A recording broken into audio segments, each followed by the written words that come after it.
What's good, y'all, man? We got Sign 3 trailer, Rush Hour 4, Chick-fil-A streaming service, and more, man. So, yeah, I did hear that on Twitter. They're making a streaming service for Chick-fil-A. You feel me? So they doing food, but they want more. You feel me? But yeah, like it, sub, hit the bell, and yes, I see what was going on in the news, man. Let's see what's something new. The news, like I said.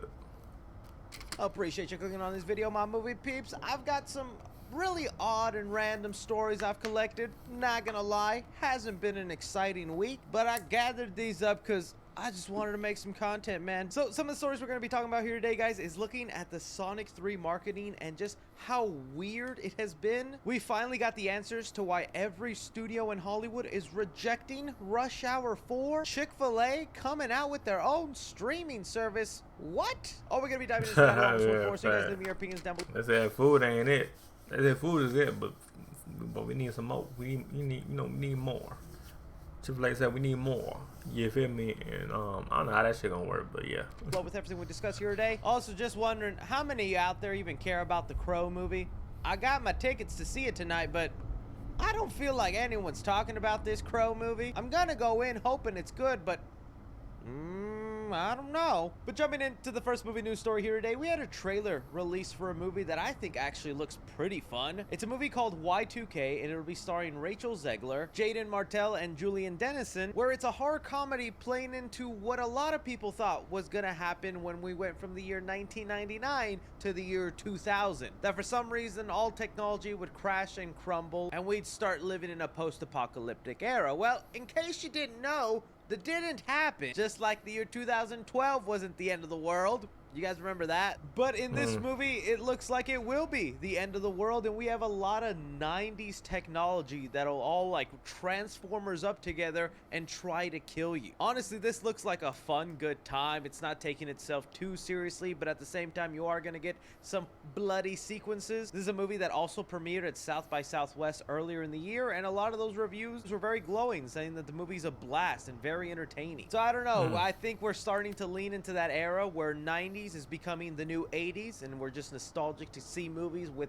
90s aesthetics. So a horror comedy with that kind of 90s Tamagotchi technology trying to kill you, I'm gonna watch it. I'm down for this. And well, jumping into what the heck is the world coming to news, we had an article released that Chick-fil-A is actually going to be launching their own streaming service. I'm not kidding. I saw that article floating around all day yesterday, and I just thought, oh, this must be a meme. This must be a joke. Yeah, I thought too, but they dead ass though. They dead ass got to make a streaming service, y'all. You know what I mean? I don't know what it's gonna be like, but yeah, it's gonna be a streaming service. Yo, no way, it's serious. I finally looked into it, and oh my god, it's real. In the article they say here, Chick-fil-A, yes, that Chick-fil-A is looking to launch a streaming platform. The fast food chain has been working with Hollywood production companies and studios to create family-friendly, mostly unscripted original shows. The Chicken House is also in talks to license and acquire content, according to a source that's pitched a project.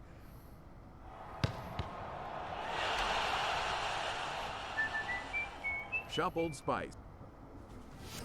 And we're back.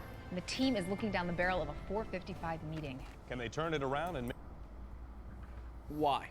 Why is this what we're doing? Has there not been enough horror stories that streaming services are actually extremely unprofitable? I think a lot of studios are learning that. I know when the boom happened, you know, Disney decided to jump into the game, and then we had, you know, Paramount Plus, Peacock, Max, and all these other people coming out, and now they're starting to realize this is like really hard to make money out of unless you just got them Netflix or Disney Plus subscribers, or you actually are just racking in the cash non-stop. But to now have a fast food chain launch their own streaming service, like this is something you would see pop up in like a random comedy. Oh, Taco Bell streaming service? Ah, how funny.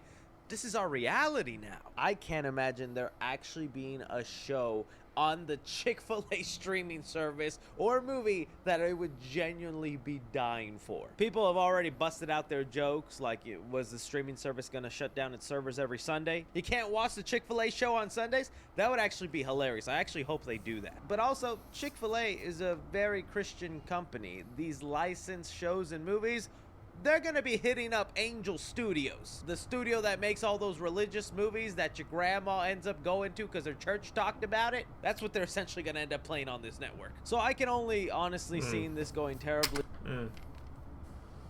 wrong, or just something that exists in the very deep ether of streaming services. I'm surprised McDonald's isn't the one that did it first, but Chick-fil-A gonna have a streaming service. Do you see this at all as a good idea, as a good thing to do, and who's the next company to do it? Jumping on here to something that actually it's so-so. got me kind of excited, that I've been following sneakily in the background but didn't think it'd be this huge, is the Anaconda reboot. I don't know how many of you guys remember the Anaconda movie that starred Jennifer Lopez and Ice Cube, but that's kind of like a guilty pleasure horror movie from my youth, where it's just a bunch of people that go into the Amazon looking for this anaconda, and well, they end up finding it, and it's just a dumb good time of a movie. Probably is aged super poorly, but I remember just enjoying that thing as a kid just because giant snakes is terrifying. And well, over the past months, we had heard they're trying to make a reboot, and I didn't think anything of it. I'm like, you know, rebooting this old movie, it'll probably be lousy, dumb, but I'll check it out. And now with the stars attached, they're going big with this movie. So we have here the Hollywood Reporter letting us know that Jack Black and Paul Rudd circling reimagining of horror movie Anaconda. Jack Black and Paul Rudd attached to the Anaconda reboot?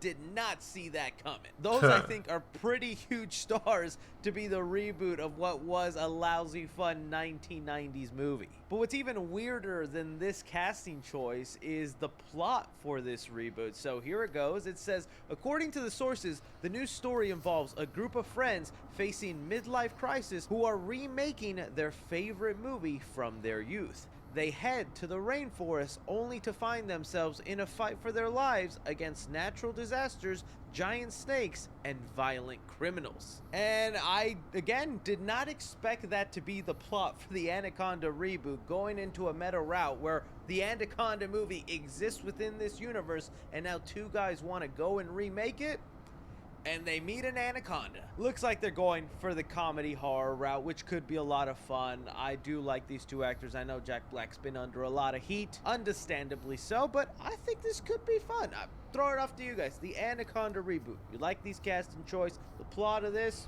Good? No? Yes? Maybe? Bringing us here now to talk about Rush Hour 4. Now, it actually wasn't that long ago that Chris Tucker himself let us know that, yeah, we are working on Rush Hour 4 and that we are very close to getting it done. And although that's something that gets said every couple of years, I swear it feels like every other year I hear, Rush Hour 4, it's happening, it's coming, it's almost here. It always ends up being something that doesn't happen, and we never know why, but now we actually have our answers, and it looks like Rush Hour 4 maybe is never happening. So thanks to the Hollywood Reporter, they published an article titled, Will a Rush Hour sequel resurrect Brett Ratner? And essentially what they let us know in this article is that Brett Ratner, the original director of Rush Hour, is the name attached for the fourth movie.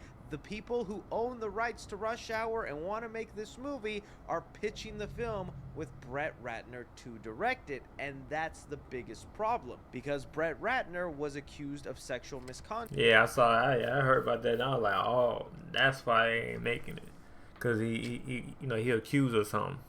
Back in 2017, lots of going on behind the scenes. And even though he denies those allegations, that misconduct has stopped his filmmaking career to where he hasn't made a movie since. And so when they went to Warner Brothers to make Rush Hour 4, Warner Brothers, the crazy company that it's been lately, even Warner Brothers said, nah, we don't want it. Go take it to somebody else. And the article does note that they have pitched Rush Hour 4 to Paramount and to Sony, and both of those studios said, no thank you. Giving us now a definitive reason for why Rush Hour 4 has maybe been taking so long to get off the ground is because no studio wants to touch it as long as Brett Ratner's name is attached. So man, it sucks. Like, I definitely want Rush Hour 4 to happen, not under these circumstances, but even then, will it be good? Is it too late for Rush Hour 4 to happen? Is it something we just kind of have to forget about? That's definitely a very good question to ask because, you know, Chris Tucker and Jackie Chan, they're older. And although I think Chris Tucker is still super hilarious, like I enjoyed seeing him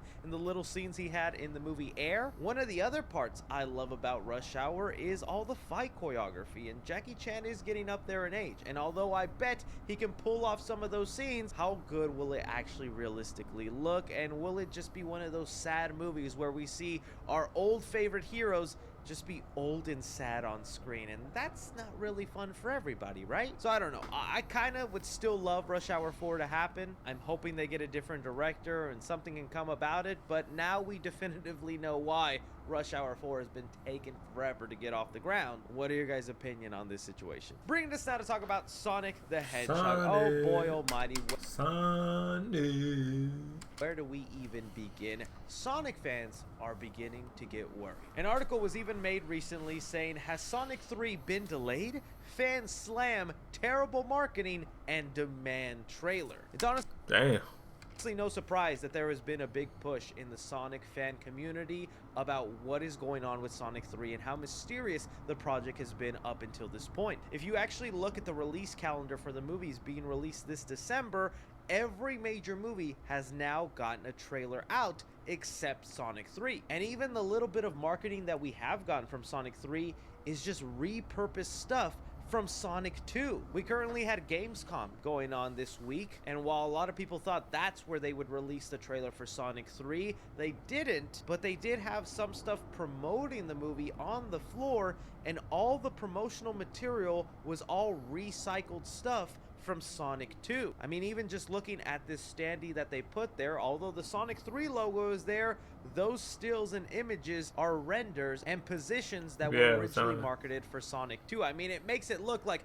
Knuckles and Robotnik are the villains of this movie again when they are not. We know it is Shadow the Hedgehog, and honestly the closest thing we have of some sort of new teaser is just this little promo of the characters eating popcorn on a couch, which really doesn't show much. So it is really bringing up the question to a lot of people, is this movie getting delayed? Are they pushing it back to a different time?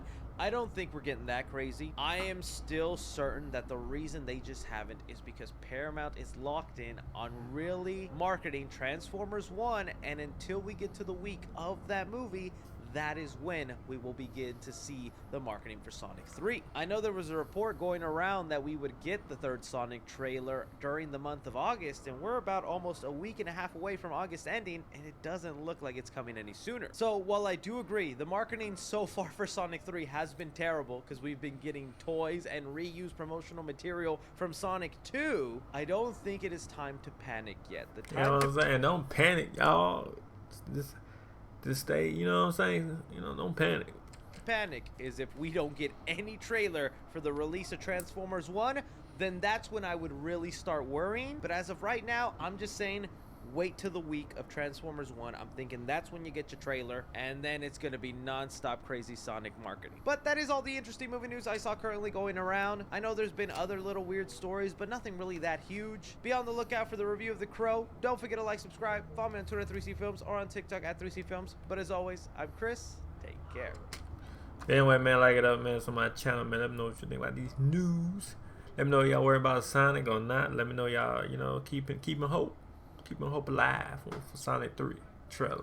But yeah, let me know what y'all think about the news, and yeah, peace.